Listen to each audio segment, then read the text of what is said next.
So what do you think about the fact that Kamala doesn't talk to the press? In a way, I feel like it's more insulting than what Trump does. Now, Trump says you're the enemy of the people, which is pretty bad. But she's kind of saying I don't need you. I'm not talking to you. You don't matter. You're not relevant anymore. To me, that's even worse than I hate you. It's like I don't think about you. I don't know if it's worse than denigrating the press on a daily basis, which is what Donald Trump did. I mean, I covered him in the White House every day as a correspondent. And, oftentimes to kind of, shake you if you were asking him a question, he would try to get into a personal argument with you or just deny or lie about, what you were asking about. And so I don't know if I would compare the two. I do think she should talk to the press. I think anyone who wants to have access to the nuclear codes should be willing to sit down and take questions. And we'd love to have her on the show. All right, guys. So we got to talk about this very fascinating clip from Bill Maher's show in which he's going to confront CNN anchor Kaitlan Collins, a.k.a. propagandist, right? Kaitlan Collins, on the fact that CNN is a laughing stock, okay? That when people think about CNN, they do not think about straight news coverage. They think about bias towards the Democrat Party, okay? And Bill Maher, who is a liberal, even he can see that CNN is definitely an arm of the Democrat Party in regards to how they cover news, how they fawn over Democrats, and how Trump deranged they are. And the most fascinating part of this conversation, in my opinion, is the fact that Kaitlan Collins is a propagandist for hire, okay? She used to work for the Daily Caller, I believe. She used to be more conservative leaning in her viewpoints. From our nation's capital. Kaitlan, what does that mean? What's George Soros trying to do with the immigration crisis? Good morning. Okay, so George Soros is this foreign-born left-wing guy who essentially wants to change the nature of our country. And in this data dump, one of the memos was about the refugee crisis. And they made 3 points. They think that they've been successful at influencing immigration policy across the world. They think that the refugee crisis is an opportunity to continue doing so. And they think the refugee crisis is the new normal. And George Soros is this guy who is a staunch advocate for open borders. He wants people to be able to go wherever they want, whenever they want, for whatever reason. And for him, he sees this immigration policy, this crisis, as a vehicle to further his immigration agenda. And now she's going full-blown Democrat Party operative, right? So seeing Bill Maher kind of confront this propagandist on CNN being a laughingstock is pretty entertaining. So without further ado, let's get into it. You made press because you were on Stephen Colbert's show, and he said something like, you guys at CNN just report the news straight, and the crowd burst into laughter. Look, I'm on CNN now. I guess we're on it right now. I mean, they show this show the next night. I don't know how we get away with it with all the fucks, but they do. And all these dirty jokes. But I'm glad. And I'm a big rooter for CNN. But that tells you a lot, doesn't it? I mean, how do you guys think you are doing in that arena of like, this is a terribly divided country. We're not only politicized, a lot of people just hate the other side. And CNN, in my view, should be the place where both sides can watch. How do you think you're doing with that? How is CNN is the place where both sides can watch. And I think, my show is evidence of that. We have lawmakers on from both parties. We'll have Elizabeth Warren on one night. We'll have Ted Cruz on another night. I think lawmakers from both parties should take questions, and you should push both of them.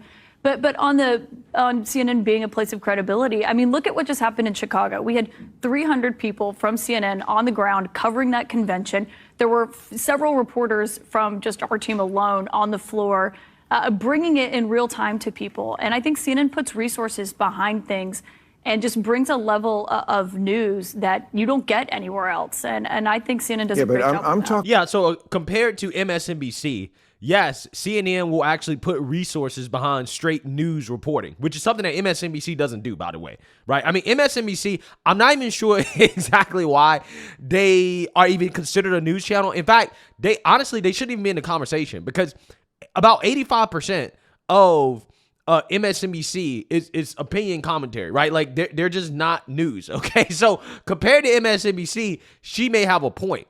But compared to where CNN should be, which is where they attempted to go briefly before there was a whole lot of backlash that led to the ousting of the CEO that wanted to make the network more neutral and more fact-based and more, again, just straight news reporting rather than MSNBC light. They're definitely not where they need to be in regards to neutrality, okay? And the main reason, it doesn't really have to do with the guests that they bring on. It has more to do with the actual journalists and the anchors, okay? Because the journalists and the anchors, these individuals moderate the conversations, and you clearly see in most conversations and most debates, they're siding with the left, right? They're jumping in, and it becomes an uneven debate where you have, again, the moderator and the people that are on the network to actually give the opinion and the commentary. The moderator will usually side with the Democrats a vast majority of the time. And when they interview Democrats versus Republicans, there's a stark difference between how they treat Democrats versus how they treat Republicans. They don't fact check Democrats. They don't really push back on Democrats when they lie, when they exaggerate, when they say wild things that we all know is not true. Like, for example, when they push the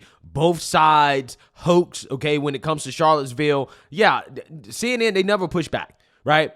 And again, you can see the difference between how they interview Democrats versus how they interview Republicans. And Kaitlan Collins has been guilty of exactly what I'm talking about when it comes to bias. Okay, she will hardball an interview with a Republican on a nightly basis, but then once a Democrat comes on the show, it's nothing but softballs, right? They're not really pressing Democrats as hard as they press Republicans. And they'll try to say that, well, the reason why we do this is because the facts are on the side of Democrats, right? We're just on the side of the facts, and it just so happens that the facts are on the side of Democrats, except that's not true, right? It's not true. And that's just an excuse they use for biased journalism, right? AKA propaganda, okay? So again, the biggest problem with CNN is not that they don't allow other voices on the platform. I mean, because on MSNBC, you won't ever hear anybody that's remotely pro-Trump on MSNBC, not unless it's a straight up debate, which at that point, you will hear the MSNBC anchor push back against the Republican in ways that they would never do for a Democrat, okay? I mean, that's just what it is on MSNBC. And on CNN, they're not as bad as MSNBC, but they definitely do the exact same thing that MSNBC does. And again, the problem is that the anchors at CNN, they are most certainly biased towards Democrats, even though they claim they're not. They definitely are. And Kaitlan Collins is one of those. Talking about the people on CNN and what I know what the conservative side of America thinks, and I don't blame them. I watched Kamala's speech last night. It ended at 8:09, I guess 11:09 in the East. It wasn't until 11:23 till the one conservative guy, what's his name? Scott Jennings. This lonely Scott, I call him. David Urban was there too. Wait a second. I watched from 8:09 to 8:23, they was just gushing about how great a speech it was. And I think she did fine. From journalists, right? See, again, that's the key here, okay? The problem is that they're weaponizing their titles as journalists to give nothing but positive press to the Democrats, even though the positive press is not deserved. I'm not entirely sure how can you fawn over Kamala Harris's speech when she didn't talk about policy. Nobody knows what she believes. She's not doing any interviews with any outlets, including CNN, but yet they're fawning over her. And that's not putting any pressure on Kamala Harris to do more interviews, because if the media is going to cover her favorably, which she know they will, then what's the point of doing interviews, right? There is no point of doing interviews if the media is doing the job of the Democrats and Kamala Harris, which is to push back against conservatives, right? Which is something that we've covered quite a bit on this channel lately, specifically when it comes to the topic of stolen valor, right? Tim Walz. Okay, Breonna Kellar, the journalist, the anchor on CNN, she has been on a crusade against Republicans who are rightfully criticizing Tim Walz for stolen valor. She's trying to say, oh, well, no, you're attacking his military service, right? In which she admits during the interviews that, yeah, Tim Walz should actually be answering questions about this stuff. But at the same time, she is going out of her way to defend him so that people stop having a conversation that she openly admits that, yeah, he should answer some questions about, right? So why does she feel the need to defend him so much? Because if she wasn't defending him, if she was actually doing her job as a journalist, okay, which is to ask the questions and to get the answers, right, and to not stick her opinion in it, and to not play defense for Democrats, then maybe there would be some pressure for Kamala Harris and Tim Walz to do interviews, right? But again, they don't feel pressure to do it because the mainstream liberal media is covering them positively, right? There's nothing but positive press. And as long as there's nothing but positive press, they're not going to do any interviews. They're not going to do any. Kamala's not in any rush to do any interviews as long as the media continues to cover for her. And CNN is one of the main culprits, right? One of the main culprits. And they claim that, oh, well, she should do interviews. We believe it. Well, if you actually believe it, then why don't you start forcing her to do the interviews by stopping all of the fawning in the positive press coverage that you do? Because that's the reason why she's not doing it. I didn't think it was as good as they were making it out to be. But if I'm a conservative in America and I'm watching CNN just for the straight middle of the road, that's what I hear for 15 minutes is it's great, and then Lonely Scott. It does look, I mean, and when you see the path, it does look like tokenism. It's kind of like the same as The View. It's like it's almost better to have nobody there, like MSNBC, than to have just the... Well, I don't think you could say it's better to have nobody there and then also lament the fact that you don't think the conservative guy, Scott Jennings, who is great, and we have him on my show all the time, spoke up early enough. I think it was a Democratic convention. They turned to Democrats, people like David Axelrod, who ran successful presidential Democratic campaigns first, for their analysis of this. And I don't think that you can say that CNN is anything but fair. I mean, look at that. We covered President Biden's exit from the race very closely, the pressure on him to get out. And I feel like I can speak with authority on this. I'm from Alabama. I'm from a very red state. I have a very conservative family, a lot of them who are Trump voters. And you were conservative at one point until you were paid not to be, right? You were paid to be a liberal propagandist. And, you obviously clearly, sold your soul, right? Your soul is for sale. They watch my show every night. And I think they know that they can trust me, that, we call bullshit on every side, not just whatever leaning our audience may be. And I think that's something that people actually want more of, is to hear from that. I think Scott's voice is really important, but I think other voices are important to hear from. And everyone who was speaking last night, it's not like they were all Democrats. I mean, we had Dana Bash, Jake Tapper, Abby Phillip, all my amazing colleagues. They come across giving that way. Analysis. They come across that way. In a moment like that, it was like 5-1. It always looks like 5-1. Okay, I'll move on. Yeah, Bill Maher, you're right. You're right. And again, I'm a conservative, but I also analyze the media for a living, right? So what he's saying is 100% right. That is what it looks like, okay? And I try to take my biases out of it, right? I try to take a step back and say, okay, what's going on here, right? How is the average everyday person looking at this? Like, how would they perceive the coverage from MSNBC, CNN, Fox News? And I'm telling you right now, CNN is not neutral, right? They're not even close, okay?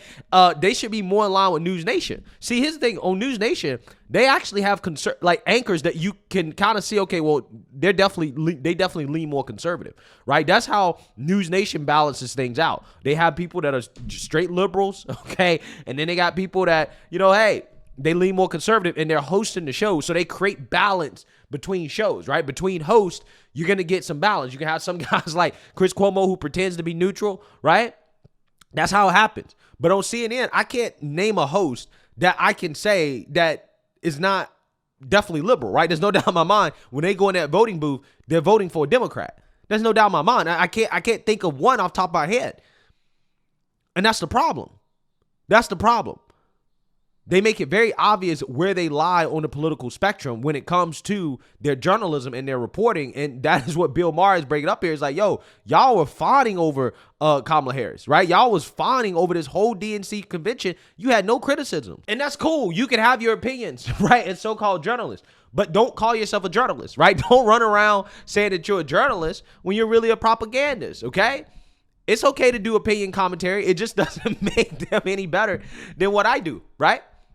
It doesn't make them any better. I mean, it puts you on the same level as a political YouTuber, right? With no journalism degree. You're on the same exact level, right? And that's okay. It's nothing wrong with that. It's just that you shouldn't have the title as journalist, and you should not be abusing that title to push propaganda. That's my biggest problem. I don't have problems with these people having opinions. Just stop calling yourself journalists, right? Don't say you're a journalist, okay? Just say, hey, this is straight opinions, okay? This is not, facts or, news report. No, I'm just giving my opinion. If they were just honest about it, then, hey, it is what it is. I don't think MSNBC even pretends anymore, okay? So you only can criticize them but so much. They don't even pretend. They don't even care, okay? They're just straight opinion. But on CNN, again, it's the disguise. It's the trying to present yourself as a neutral character when you're not. Okay, and that's a big problem. That's a huge problem, and it's so obvious that even somebody like Bill Maher can see it. People like Kaitlan Collins, they get laughed. They got laughed at when the idea of CNN being a straight news outlet comes up. The average person, even liberals, like laugh. They're like, yeah, you're definitely not neutral. Okay, I'm just saying. It's pretty funny that everybody can see this, but yet CNN continues to deny their clear and obvious bias. So let me know what you guys think. Make sure you like, comment, and subscribe. Most importantly, share a Black conservative perspective. Peace.